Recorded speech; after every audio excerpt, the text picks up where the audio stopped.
Eh bien, les habitants, ils étaient des centaines aujourd'hui à être sortis dans le centre-ville de Kherson, à chanter à la gloire des soldats ukrainiens et aussi à exprimer leur soulagement de se sentir libérés de la présence russe, des Ukrainiens de tout âge qui sont sortis en brandissant le drapeau ukrainien, drapeau qui a été hissé sur plusieurs bâtiments administratifs de la ville, sur les images que l'on a vues. Les forces russes, quant à elles parlent encore une fois d'un retrait stratégique afin de préserver leurs soldats.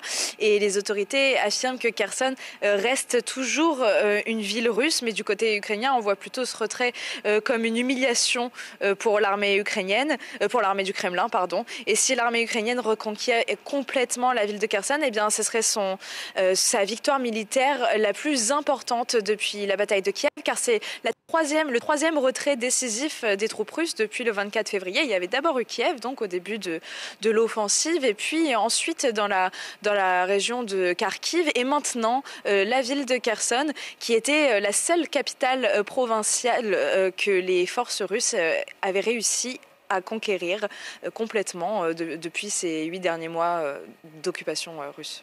Alors c'est une victoire symbolique pour Kiev, c'est certain. Malgré tout, il reste de nombreux défis à relever pour cette armée ukrainienne. Oui, tout à fait, même si les Ukrainiens semblent être prêts à crier victoire. On a entendu il y a un peu plus d'une heure le président Zelensky s'exprimer et qui a dit que Kherson est à nous. Les forces spéciales ukrainiennes sont bien sur place, mais elles vont devoir rester prudentes et faire face à plusieurs défis, notamment faire face aux potentiels pièges que les troupes russes auraient laissés derrière elles, avec d'éventuelles mines posées par-ci par-là.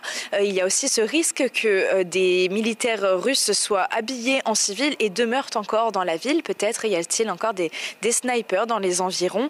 Et le tout est à gérer alors qu'il n'y a quasiment plus d'électricité dans la région. Les moyens de communication sont donc très limités et la bataille n'est peut-être pas complètement fini. Mais si l'Ukraine reconquiert complètement la zone, eh bien, ça lui permettra de pouvoir développer de nouvelles stratégies pour reconquérir des territoires qui sont pour l'instant sous occupation russe, notamment dans l'oblast de Zaporijjia, ou encore reconquérir la Crimée, ce qui est un objectif affiché de la part des autorités ukrainiennes depuis le début.